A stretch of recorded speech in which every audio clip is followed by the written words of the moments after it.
দুস্তি করলেন তার সাথে নামের সাথে নাম মিলাইয়া নামের সাথে নাম মিলাইয়া আর দেখে না খুলে কালমাতে আল্লাহুম্মা সাল্লি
উপস্থিত গানগ্রাত মহিদিয়া পুত্তলি কাছে সম্মানিত প্রধানকারী সাহেব হযরত মাওলানা হাফেজ কামরুল ইসলাম জালালি সাহেব, উপস্থিত সম্মানিত কারি সাহেবগণ, উপস্থিত সম্মানিত মুরব্বী বাজান ও ছাত্রবৃন্দরা, মহান রব্বুল আলামিনের দরবারে শুকরিয়া আদায় করি যে আল্লাহ পাক রব্বুল আলামিন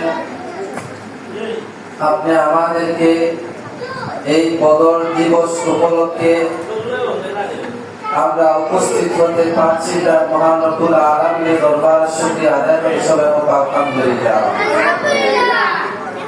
আমরা মহান রব্বুল আলামিনের দরবারে আরো শুকরিয়া আদায় করি যে আল্লাহ পাক রব্বুল আলামিন আমাদেরকে মুসলিম হিসাবে প্রিয় নবী সাল্লাল্লাহু আলাইহি ওয়াসাল্লাম উম্মত হিসেবে দুনিয়ার জমিনে আসতে পারছি বিদায় মহান রব্বুল আলামিনের দরবারে শুকরিয়া আদায় করে সবাই বলি আলহামদুলিল্লাহ। এই বদর দিবস উপলক্ষে আলোচনা করে আমি নগণ্য আপনাদের মন জয় করার মতো আমার ইলম এবং আমল নাই। তারপরেও মহান রব্বুল আলামিন যদি আমাকে তৌফিক দেন তাহলে বদর দিবস উপলক্ষে কিছু সংক্ষিপ্ত আলোচনা করব। মা তৌফিক ইল্লা বিল্লাহ। বদর দিবস উপলক্ষে আলোচনার পূর্বে আগে বুঝতে হইব বদর দিবস কি। সাহাবায়ে কেরামরা কে? সাহাবায়ে কেরামদের পরিচয় লাভ করতে হইব। কোন মানুষের যদি শনাক্ত করতে হয় আগে তার পরিচয় লাভ করতে হয়, ঠিক না? কোন মানুষের যদি পরিচয় লাভ না করি, আমরা কোন মানুষের শনাক্ত করতে যাই তাহলে তাকে শনাক্ত করতে পারবো না। কোন এলাকায় যদি তাকে তালাশ করতে চাই তার পরিচয় ছাড়া তাকে তালাশ করতে পারবো না। অনুরূপ ভাবে সাহাবায়ে কেরামদের পরিচয় আগে জানতে হইব। সাহাবায়ে কেরামরা কে? সাহাবায়ে কেরামদের পরিচয় কি? সাহাবায়ে কেরাম কাকে বলে আগে জানতে হইব। আব্দুল কাদের জিলানী রাহমাতুল্লাহ আলাইহি একটি কিতাবের মধ্যে আনেন যে সাহাবীদের এত মর্যাদা, এত সম্মান, এত ইজ্জত শুধু দুনিয়ার নয়, দুনিয়া এবং আখিরাতের ইজ্জত। আমি আব্দুল কাদের জিলানীদের ওলিদের মাথার তাজ, সবার সর্দার, কিন্তু আমি আব্দুল কাদের জিলানী রাহমাতুল্লাহ আলাইহি বলতেছি সাহাবায়ে কেরামরা যে ঘোড়াটা দৌড়ায়, ঘোড়া যে ঘোড়ার সওয়ারি হয়ে উনি দৌড়ায়, এই ঘোড়ার পায়ের নিচের যে ধুলাটা আছে ওই ধুলার সমতুল্য আমি আব্দুল কাদের জিলানী না বলেন না সুবহানাল্লাহ। কত বড় কথা! আব্দুল কাদের জিলানী যে ঘোড়াটা দৌড়ায় এই ঘোড়ার পায়ের নিচে সাহাবায়ে কেরামরা যে ঘোড়াটা দৌড়ায়, সাহাবায়ে কেরামদের ঘোড়ার পায়ের নিচে ধুলার সমতুল্য আমরা আব্দুল কাদের জিলানী না। তাহলে একজন সাহাবীর মর্যাদা কতটুকু? বুখারী শরীফে 4747 পৃষ্ঠার মধ্যে আছে, মুসলিম শরীফের মধ্যে আছে। হযরত জাবের রাদিয়াল্লাহু তাআলা আনহু থেকে বর্ণিত, তিনি বলেন রাসূলুল্লাহ সাল্লাল্লাহু আলাইহি ওয়াসাল্লাম বলেছেন, কোন ব্যক্তি যদি আমি নবীকে দর্শন লাভ করতে চায়, আমি নবীর দর্শন লাভ করে অথবা আমার সাহাবায়ে কেরামদের দর্শন লাভ করে আমি নবীজি বলে গেলাম, ওই ইমানদার মুমিন বান্দা বান্দিকে জাহান্নামে কখনো গ্রাস করবে না। বলেন না সুবহানাল্লাহ। আল্লাহর নবী বলেন সাহাবীদের এত মর্যাদা, এত সম্মান, প্রিয় নবীজি বলেন যদি আমার সাহাবীর প্রতি কোনো ব্যক্তি ঈমান আনে, আমার সাহাবীকে দেখে অথবা আমাকে দেখে ঈমানের সহিত মৃত্যুবরণ করে তাকে কখনো জাহান্নামে গ্রাস করবে না। সাহাবী কাকে বলে? এক সাহাবী বললেন, ইয়া রাসূলুল্লাহ, ইয়া হাবিবাল্লাহ, মায়ার নবী গো, আমি তো অন্ধ। আপনি বলছেন ওনাকে সাহাবী বলে যেই ব্যক্তি সচ্চকে সরজমিন প্রিয় নবী সাল্লাল্লাহু আলাইহি সাল্লামকে দেখেছেন, নবীজি দর্শন লাভ করেছেন, ওনাকে বলে সাহাবী। ইয়া রাসূলুল্লাহ, ইয়া হাবিবাল্লাহ, মায়ার নবী গো, আমি তো অন্ধ, আমি কি সাহাবী হলাম? আমি তো আপনাকে দেখতে পারি নাই, কিন্তু আপনার প্রতি আমি ঈমান এনেছি। ইয়া রাসূলুল্লাহ, আমি কি সাহাবী হলাম? প্রিয় নবী সাল্লাল্লাহু আলাইহি সাল্লাম বলেন, ও আমার সাহাবী, তুমি আমাকে দেখতে পাচ্ছ না, বিদায় কি হয়েছে? কিন্তু তুমি না দেখার কারণে আমি নবীজি তোমাকে দেখার কারণে তুমিও সাহাবী হয়ে গেছো। বলেন না সুবহানাল্লাহ। সাহাবী যেই ব্যক্তি আমার নবীকে দুই চোখে দেখেছে, ঈমান এনেছে, দর্শন লাভ করেছে, ওই ব্যক্তি হলো সাহাবী, ঠিক কিনা? এই সাহাবী বললে হবে না, সাহাবী লাভ করলে হবে না। সাহাবী ওই ব্যক্তি যেই ব্যক্তি নবীজি সাল্লাল্লাহু আলাইহি ওয়াসাল্লামকে দেখেছে, সত্যি ঈমান এনেছেন ওনাকে বলে সাহাবী। সাহাবীর হইলে অনেক জিনিস, সাহাবীর মর্যাদা অনেক উঠে। আবু হুরায়রা রাদিয়াল্লাহু তাআলা আনহু থেকে একটা হাদিস আছে বুখারী শরীফে, আর এই হাদিসটা মুসলিম শরীফ, আবু দাউদ শরীফে আছে। আমার নবী বলেন, কোন এলাকার মধ্যে যদি কোন একজন সাহাবী ইন্তেকাল করেন, শাহাদাত বরণ করেন, আমার আল্লাহ রব্বুল আলামিন কিয়ামতের দিন হাসরের ময়দানে ওই এলাকার দুটি হিসাবে, নূর হিসাবে ওই সাহাবীর ওই এলাকাটাকে বলবেন, বলেন না সুবহানাল্লাহ। ওই এলাকার সত্তার হয়ে, ইমানের নূর হয়ে, ইমানের দুটি হয়ে ওই সাহাবী কিয়ামতের দিন হাসরের ময়দানে ওই জায়গাটাকে বলবেন, বলেন না সুবহানাল্লাহ। তাহলে একজন সাহাবীর মর্যাদা কতটুকু? আমি একটা ঘটনা শুনছিলাম, কিতাব দেখি নাই, নজরুল ইসলাম কাসেমি সাহেবের বর্ণনা শুনেছি, আসলে আমি কিতাব পাস করে দেখি নাই। উনি বলছেন নাকি ওনার কাছে রেফারেন্স আছে যে আমাদের বাংলাদেশের মধ্যে 4 জন সাহাবী আছেন, বলেন না সুবহানাল্লাহ। যেহেতু একজন হক্কানি আলিম বলেছেন, ওনার কথা বিশ্বাস করার নাম হইছে ঈমান। যে আমাদের বাংলাদেশে ওনার কাছে রেফারেন্স দলিল আছে, 4 জন সাহাবী বাংলাদেশের মধ্যে শাহাদাত বরণ করেছেন, বলেন না সুবহানাল্লাহ। বলতেন না আওয়াজ নাইনি। তাই আমাদের বাংলাদেশের মানুষ ধন্য কিনা, ভাগ্যবান কিনা? তাহলে এদিকে আমি আর যাচ্ছি না, বদর থেকে শুনে আমি কিছু আলোচনা করব। বদর যুদ্ধে পূর্বে ঘটনা ঢুকার পূর্বে আমি কিছু নবীজির মর্যাদা সম্পর্কে আলোচনা করব। মর্যাদা কি? হযরত সাদ রাদিয়াল্লাহু তাআলা আনহু থেকে বর্ণিত, তিনি বলেন, আমার নবীজি বদর যুদ্ধে যাওয়ার পূর্বে, অর্থাৎ যুদ্ধের ময়দানে যাওয়ার আগে আমার নবীজি নিশানা দেখে দিয়েছে, বলেন না সুবহানাল্লাহ। কিসের নিশানা? আমার নবী বলেন, ও আমার সাহাবীরা, ভয়ের কোনো কারণ নাই, আল্লাহর প্রতি দৃঢ় বিশ্বাস রেখে আমি নবীজি তোমাদেরকে দিক নিশানা বলে দিয়েছি। যুদ্ধের আগের দিন আমার নবী বলেন, ও সাহাবীরা, অমুক জায়গার মধ্যে অমুক কাফের কতল হবে, ওই জায়গার মধ্যে ওই কাফের কতল হবে, ওই জায়গার মধ্যে অমুক কাফের কতল হবে। সাহাবীরা বলেন, ইয়া রাসূলুল্লাহ,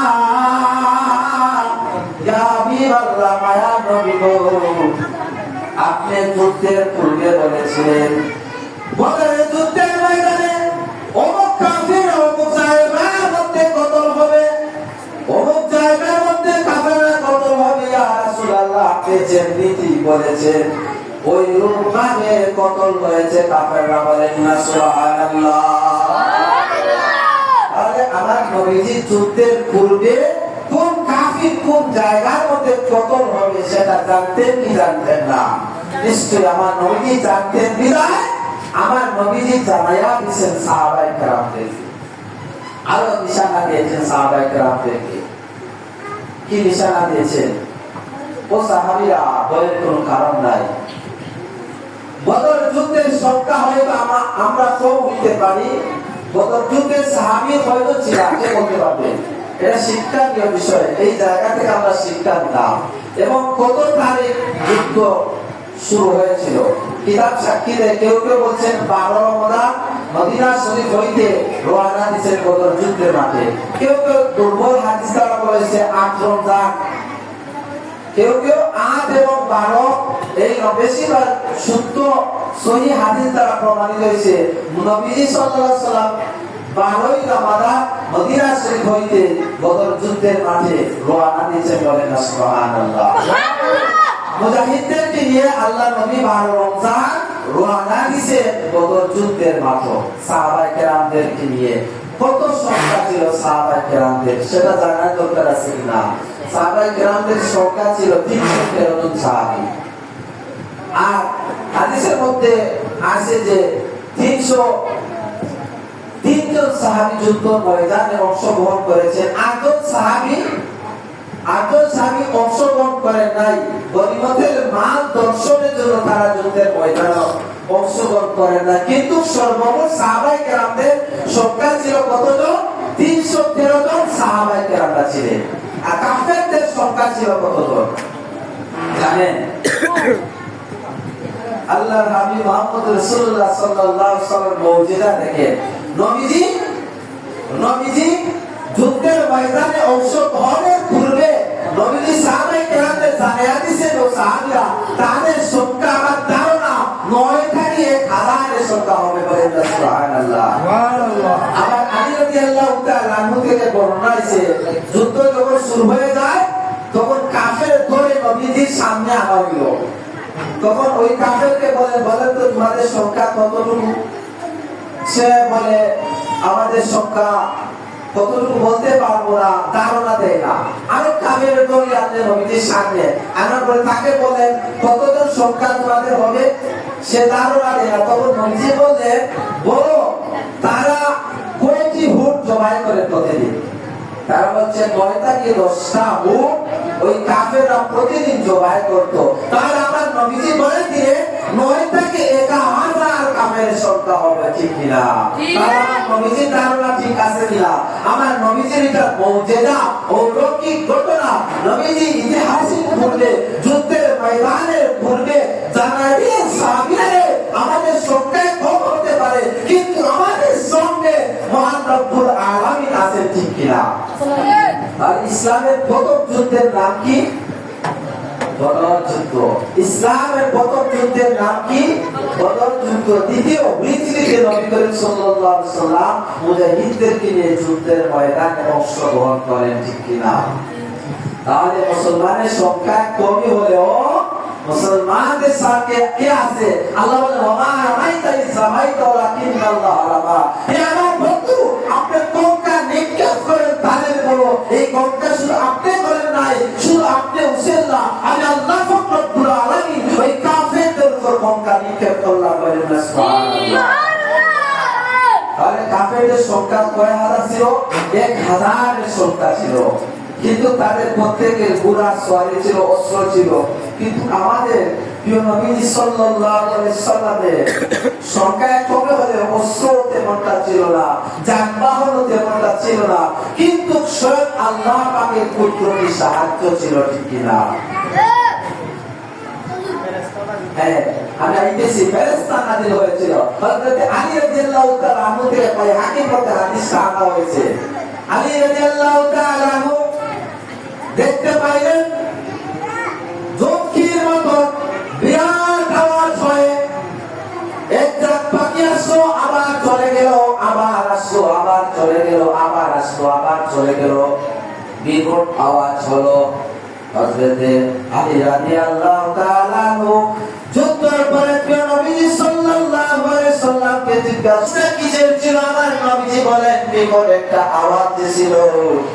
ওই আওয়াজের সঙ্গে সঙ্গে হযরত জিবরাইল রাদিয়াল্লাহু তাআলা আনহু 1000 সঙ্গ নিয়ে হাজির হয়েছেন বলেন সুবহানাল্লাহ। এরপরে যে আওয়াজটা ছিল, এরপরে যে আওয়াজটা আলী তুমি দেখেছো।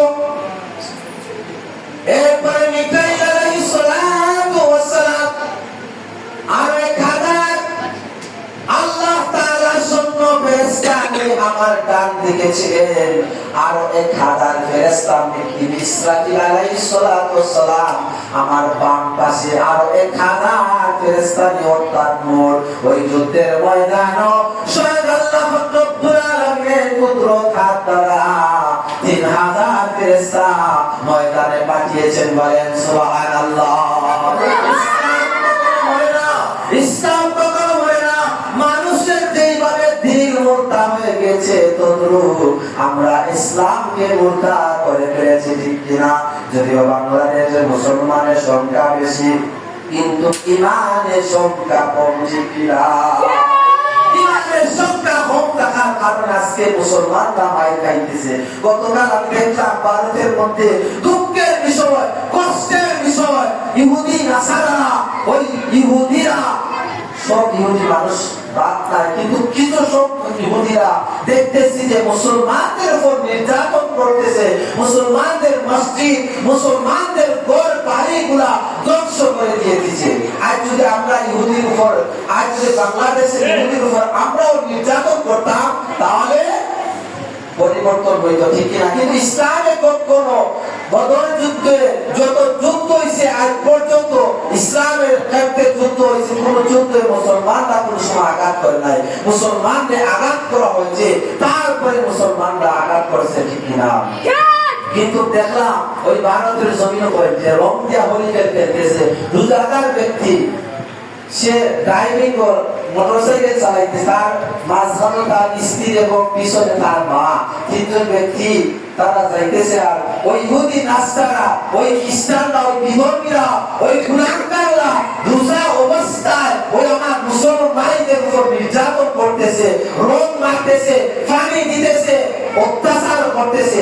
আজ আমরা যদি বাংলা যদি ইহুদির উপরে আমরা যদি এইভাবে নির্যাতন করতাম তাহলে ঠিকই বদল হইল। কিন্তু আমরা আঘাত করা শিখে নাই, আমার নবীজি আঘাত করা শিখেন নাই, আমার নবীজি মহব্বত শিখেছেন, ইসলামের পথে সুভালোবাসা, সুআচরণ শিখেছেন বিধায় আমরা ইহুদির উপর আক্রমণ করতে পারি নাই।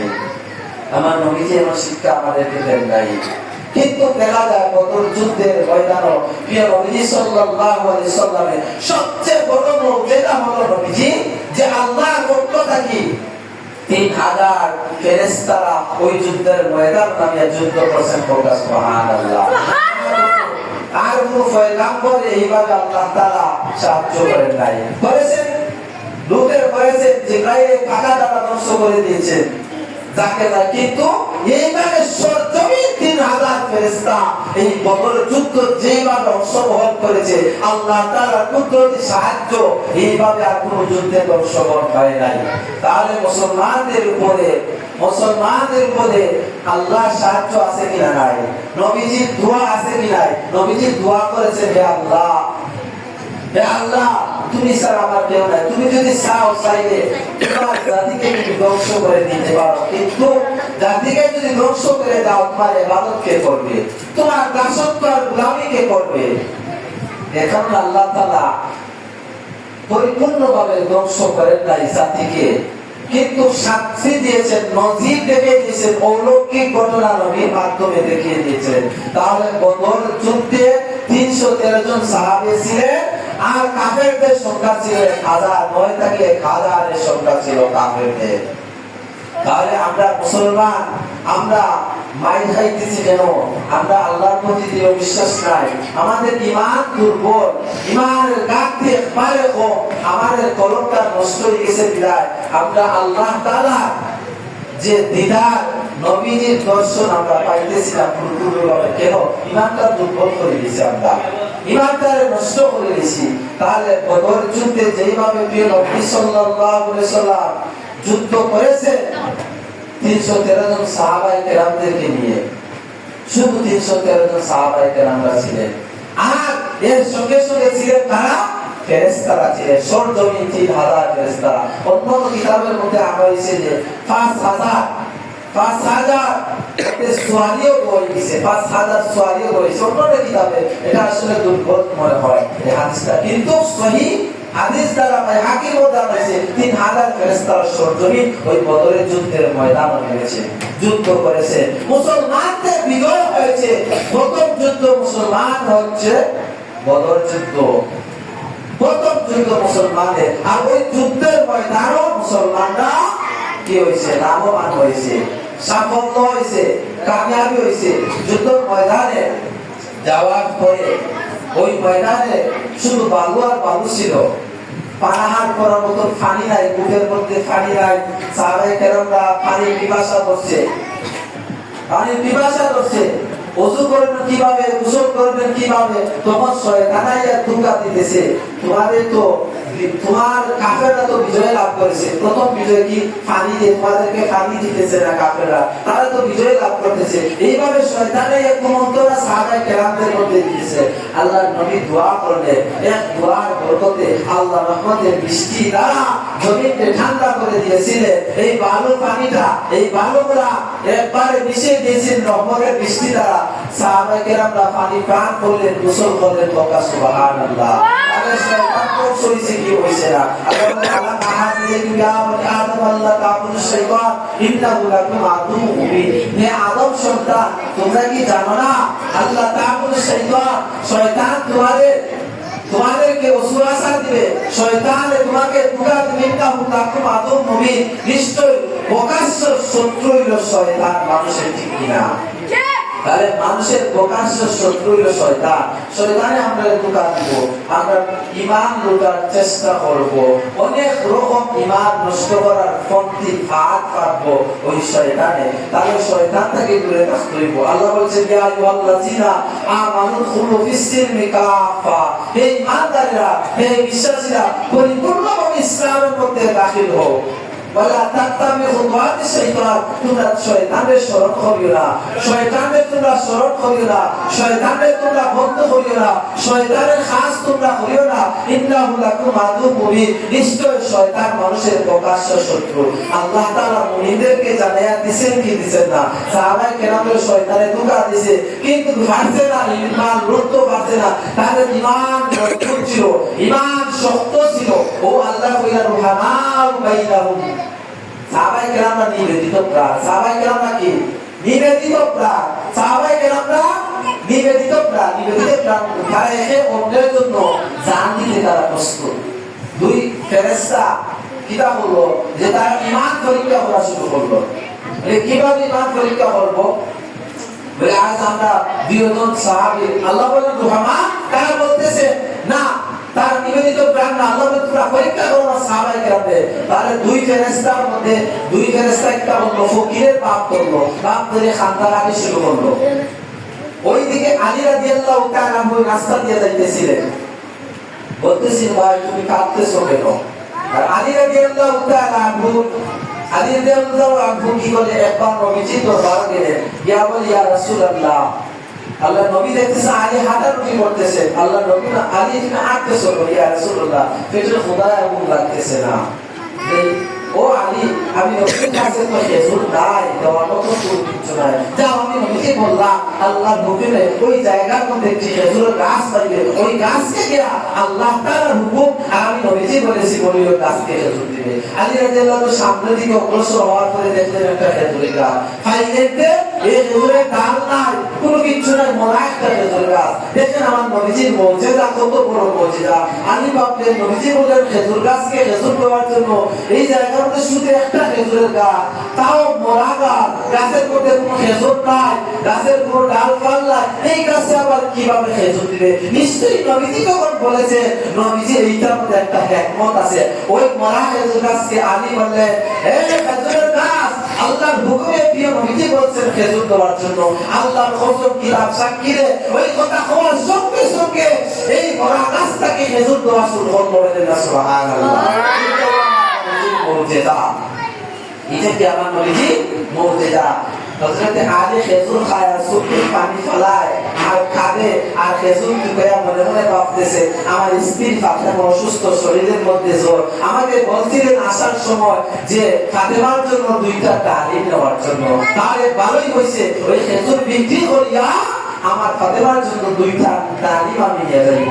ওই ফেরেশতারা পরীক্ষা করা শুরু করলেন। আল্লাহ বলেন ওয়ানাও বাইরাও, আমার সাহাবায়ে কেরামরা নিবেদিত প্রাণ, একে অন্যের জন্য প্রাণ দিতে তারা প্রস্তুত, ঠিক কিনা? জবাব দেবেন সুবহানাল্লাহ। তাহলে আমরা মুসলমান হয়ে এক মুসলমানকে আর মুসলমানের সাহায্য করতে চাই না কেন? মুসলমানের সাহায্য হাত বাড়াই দিতে চাই না। এক মুসলমানের সাহায্য মুসলমানকে গাতে বাড়াইতো, এক মুসলমানের সাহায্য মুসলমানকে ধ্বংস করতো, এক মুসলমানের সাহায্য মুসলমানকে বাংলা মর্তবা দিয়া ধ্বংস করতো। এটা কি মুসলমানের কাজ? এটা মুসলমানের কাজ না, এইটা হইল শয়তানের কাজ। সাহাবায়ে কেরামদের কাজ থেকে রুহানাও বাইনা, আল্লাহ বলেন আমার সাহাবীরা নিবেদিত প্রাণ। ওই দুইটা ডালিম আলী রাদিয়াল্লাহু তাআলা কি করলেন? খেজুর বিক্রি করিয়া রাস্তা দিয়ে লইয়া যাইতেছে। তখন ওই ফেরেশতারা পরীক্ষা করতেছেন তাদের জোরের বাপ ধরিয়া কান্দাকাটি করা শুরু করলে সাহাবারা তো নিবৃতে মন একবারে নরম দুর্বল কেউ যদি কোনো সমস্যা থাকে তারা জান দিতে প্রস্তুত করেন না সুবহানাল্লাহ। আমরা চাই আরো গাতবার এবার চেষ্টা করি মুসলমানে পারি না আমার সবাই যদি বিপদ হয়ে চাই আরো গাতবারে নিতাম ঠিক কিনা না এটা মুসলমানে খান্না সাহাবাই কেন আদর্শ করো সাহাবি বলে কি হয়েছে তোমার কি সমস্যা বলো আমাকে বলে আমার মন চাইতেছে আমি তালিম খাইবো কিন্তু এটা তো ফেরেশতার আসলে ফকির না ফকিরের বেশ করছে জানে নবী জানে আলীর কাছে তালিম আছে এখানে হচ্ছে হিসাবে তালিম খাওয়ার জন্য বলে তালিম খাওয়ার জন্য এ আছে আর সাহাবাই কেন তো মিথ্যা কথা বলতে পারে না এ আছে আমার সাথে দুইটা তালিম আছে আমার স্ত্রী অসুস্থ বলতেছে ঠিক আছে তুমি যখন বলতেছো তুমি অসুস্থ তোমার মন চাইতেছে তালিম খাওয়ার জন্য আমি একটা তালিম তোমাকে দিয়ে দিলাম ডালিম তো হয় আপনি তো বোকা আপনারা আমার মন চাইতেছে আপনারা দেখি দেখি খাওয়ার চান চায় আমি মনে মনে হইতে হবে ডালিম দিলাম তো দিলাম আবার হইতেছে যে আমার মুখে সাইয়া ডালিম খাইতো বলতে না সুবহানাল্লাহ ডালিম খাইছে ওদের ডালিম খাওয়ার পরে ও নালি আবার আইতেছে উঠিয়া বলে নালি দাঁড়া তখন বলে আরেকটা ডালিম বোকা আমার মধ্যে একটা পড়ছে একটা ডালিম খায় ওদের খালি হয়েছে তখন আলী বলেন দুইটা ডালিম আমার স্ত্রীর জন্য রেখা তোমাকে একটা ডালিম দিয়ে দিলাম আমার স্ত্রীর জন্য আরেকটা ডালিম রাখলাম তখন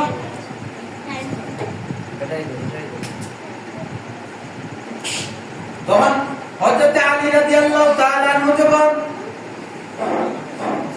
ডালিমটাকে দেন নাই তখন ওই ফেরেশতারা বলে নবীর প্রেমে জানেন তিনি কাঁদে না ওই কথা ওই সুন্দরটা বলার সঙ্গে সঙ্গে হযরত আলী বলেন যে ও ভাই আমার নবীজির দোহাই দিস না আমার নবীজি মুসলমান দিস না আমার নবীজির দোহাই দিস না আমি তো ওই ডালিমটা তোকে দিয়ে দিলাম বলেন না সুবহানাল্লাহ সুবহানাল্লাহ ডালিম দিয়েছেন দান করে দিয়েছেন ওর মনে মনে ভাবতেছ হাই রে আসমানের দিকে চাইতেছো না জমিনের দিকে চাইয়া ভাবতেছে যে আমি হাতে মারে কি জবাব দিব আমার স্ত্রীর বাড়িতে গিয়া আমি দুইটা ডালিম দান করি আল্লাহ তোমার কাছে ফরিয়াদ করতেছি আমার ফাতেমাকে তুমি ডালিমের কথা মুখটাকে বলে দেন বলেন না সুবহানাল্লাহ আমি বাড়ির ঢুকতেন দেখেন ফাতেমা ঘুমো তখন আলী মনে মনে ভাবতেছে নিশ্চয়ই ফাতেমা ঘুমাই দিচ্ছে আর ডালিমের কথা আমাকে বলবে না হঠাৎ যখন গভীর রাত হলো দরজার মধ্যে এসে কে যেন ডাক দিল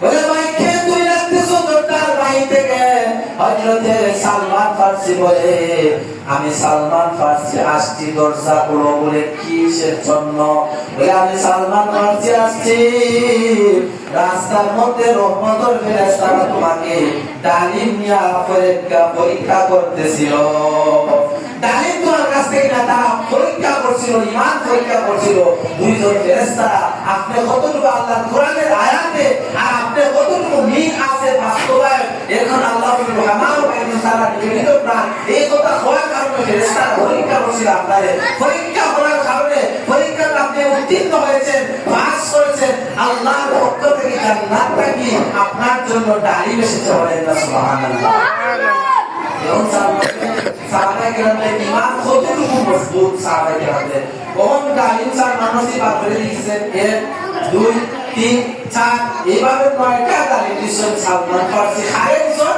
হযরত আলী রাদিয়াল্লাহু তাআলা আনহুর বাদ করে দিয়েছেন হযরত আলী বলেন আমি নয়টা ডালিম দিতাম না এটা কেন দিবে না ওই ডালিমের মধ্যে বেজার আছে ওইটা না সুবহানাল্লাহ সুবহানাল্লাহ ডালিমের মধ্যে বেজার আছে কিসের বেজার লাগা আল্লাহ বলেন ইহতিরাজ দান করলে 10 টাকা দেওয়া আল্লাহ বলে তাহলে নয়টা ডালিম কিনা আল্লাহ দিয়ে তো জান্নাত পাবে 10টা ডালিম দিতা নয়টা ডালিম খেলে সালমান ফারসি বলে ও আলী রে নবীজি ইলমের দরজা নবীজি হইল ইলমের শহর আলিমের দরজা হইল তুমি ওই জিনিসটা আমি সালমান ফারসি পরীক্ষা করার জন্য 9টা ডালিম তোমাকে আমি দিয়েছি একটা ডালিম আমার অন্য পকেটের মধ্যে রেখেছি তোমাকে পরীক্ষা করার জন্য আজকে আমি বুঝতে পারলাম আমার নবীজি বলেন ইলমের শহর আলিমের দরজা যে তুমি ওইটা পরীক্ষা করার জন্য আমি একটা ডালিম লুকায়া রেখেছিলাম ওই নৌ সালমান ফারসি বলে তোমার 10টা ডালিম